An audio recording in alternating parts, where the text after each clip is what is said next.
10월 21일 수요일, 오늘 하나님께서 주시는 말씀은 사도행전 2장 14절부터 21절까지 말씀입니다. 한 절씩 교독하고 마지막 21절은 함께 읽도록 하겠습니다. 베드로가 11 사도와 함께 서서 소리를 높여 이르되, 유대인들과 예루살렘에 사는 모든 사람들아, 이 일을 너희로 알게 할 것이니 내 말에 귀를 기울이라. 때가 제3시니 너희 생각과 같이 이 사람들이 취한 것이 아니라 이는 곧 선지자 요엘을 통하여 말씀하신 것이니 일렀으되, 하나님이 말씀하시기를 말세에 내가 내 영을 모든 육체에 부어주리니 너희의 자녀들은 예언할 것이요 너희의 젊은이들은 환상을 보고 너희의 늙은이들은 꿈을 꾸리라. 그때 내가 내 영을 내 남종과 여종들에게 부어주리니 그들이 예언할 것이요 또 내가 위로 하늘에서는 기사를, 아래로 땅에서는 징조를 베풀리니 곧 피와 불과 연기로다.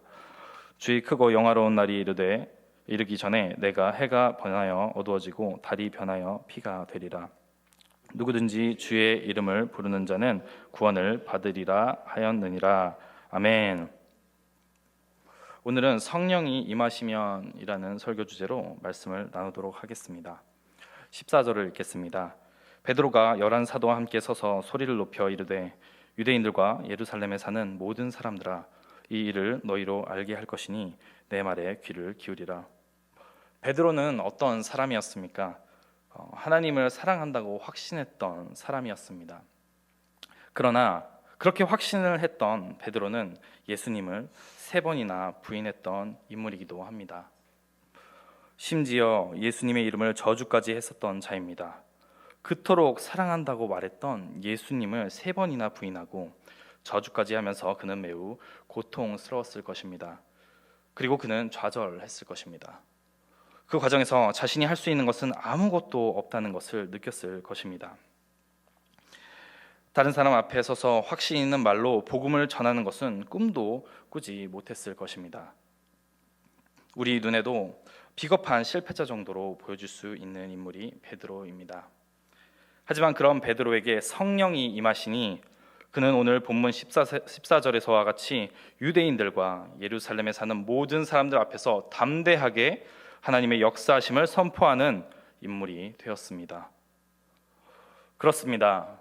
성령님, 여호와의 영이 임하시면 우리는 변화를 받아 담대할 수 있습니다.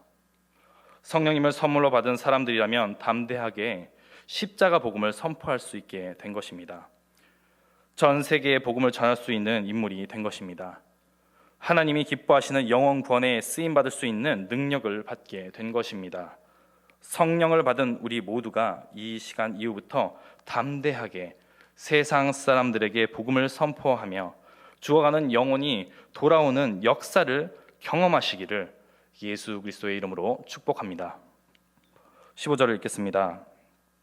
때가 제3시니 너희 생각과 같이 이 사람들이 취한 것이 아니라.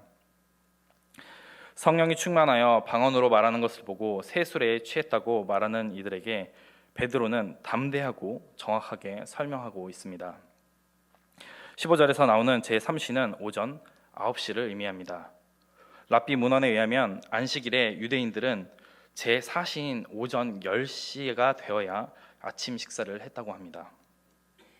그 당시 포도주를 식사에 곁들이는 것이 일반적이었기 때문에 이들이 오전 9시에 세술에 취하는 것은 말이 되지 않는다고 설명을 한 것입니다. 세상 사람들은 성령님의 역사를 제대로 볼 수 있는 눈이 없습니다. 이렇게 눈으로 보고 설명을 들어도 이해하기가 어려운 것입니다. 믿을 수가 없을 것입니다. 우리는 술에 취한 것이 아니라 성령에 취한 자들입니다. 술을 의지하는 자들, 술에 취한 자들이 술이 아니면 위안을 얻을 수 없어 매일 술로 밤을 지새울 때, 우리 그리스도인들, 우리 성령의 사람들은 하나님께 의지하고 기도함으로 밤을 지새울 것입니다. 세상의 사람들이 불금을 외치며 거리를 방황할 때 우리의 성령의 사람들은 금요기도회에 나와 하나님께 부르짖으며 하나님의 역사를 보게 될 것입니다. 그 가운데 참된 회개가 터지며 깊은 하나님의 임재 가운데에 들어가게 될 것입니다. 16절 말씀을 읽겠습니다. 이는 곧 선지자 요엘을 통하여 말씀하신 것이니 일러스되 성령님께서 임하시면 말씀을 깨달아 알게 하시고 친히 말씀을 생각나게 하십니다.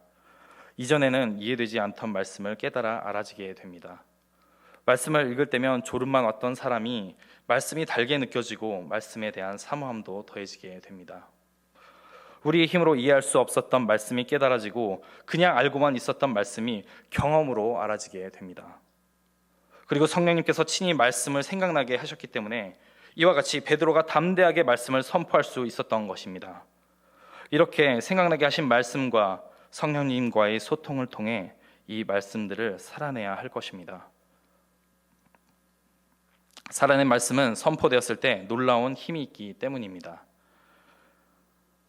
우리 모두 말씀을 살아내어 많은 영혼들을 주님께로 돌아오게 하는 일에 쓰임받고 영혼을 깨우는 성령의 사람들이 될 수 있기를 예수 그리스도의 이름으로 축복합니다.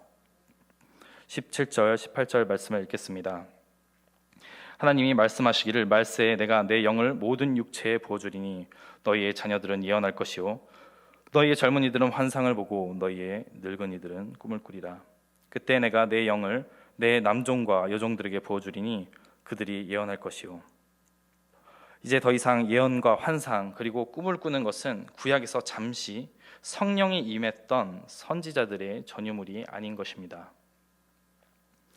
예수 그리스도께서 십자가에 달려 죽으셨을 때 성소의 휘장이 갈라졌습니다. 이것은 예수 그리스도를 주로 고백하는 사람이라면 누구나 하나님께로 나아갈 수 있게 된 것입니다.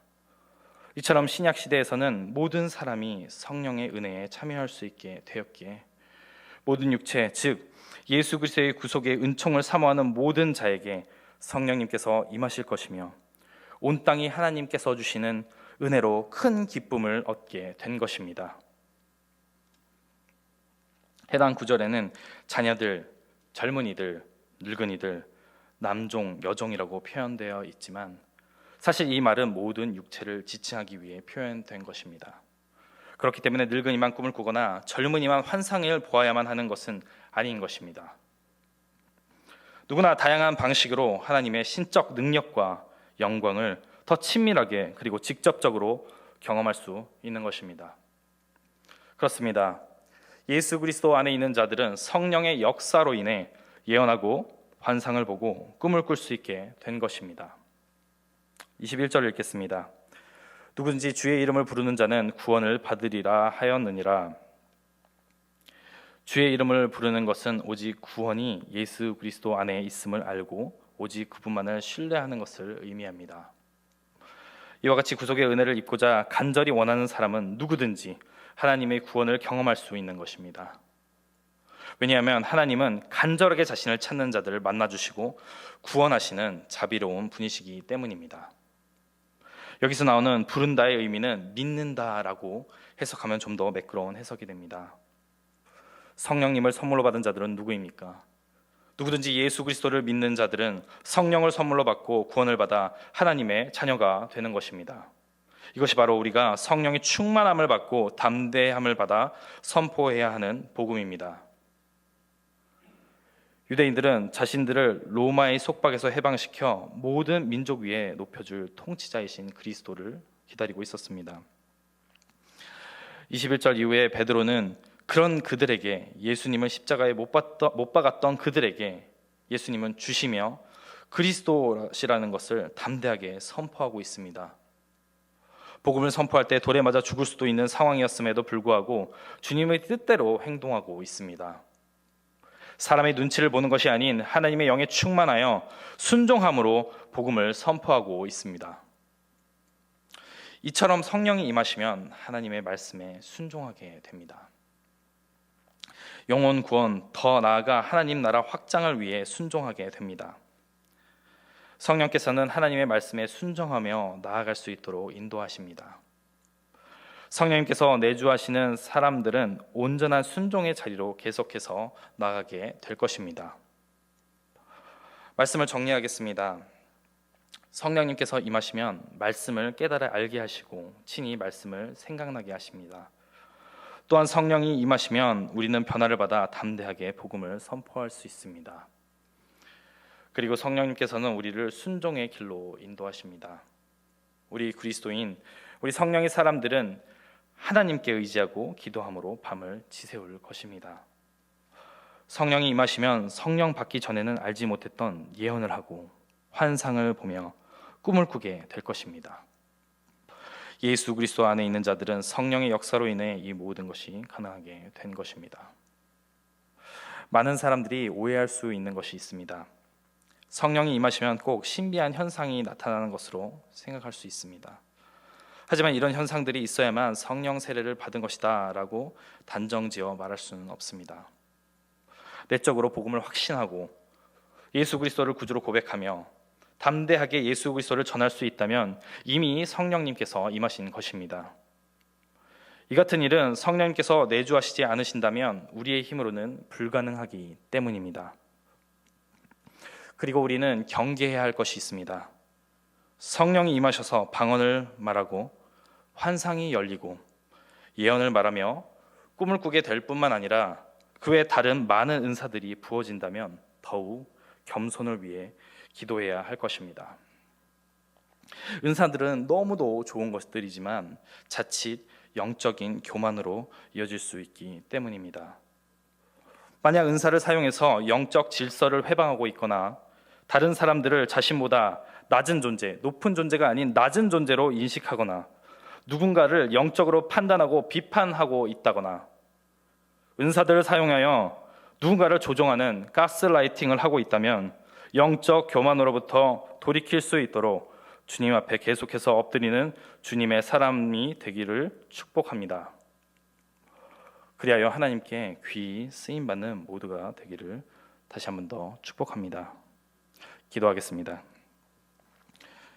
주님, 우리에게 계속해서 말씀을 생각나게 하시고 말씀을 더욱 사모할 수 있는 마음을 허락해 주심에 감사드립니다. 예수 그리스도 안에 있는 우리에게 여러 가지 방법으로 신비한 경험을 하게 해주심에 또한 감사드립니다. 이 경험들을 통하여 신앙의 깊이를 더해 주셔서 하나님과 친밀한 교제를 나누는 우리가 되게 해 주시옵소서. 매일의 삶과 순간순간에 마음을 온전하게 지켜내어 하나님께 귀히 쓰임받는 우리 모두가 될 수 있도록 은혜 내려 주시옵소서. 살아계신 우리 구주 예수 그리스도 이름으로 기도합니다. 아멘.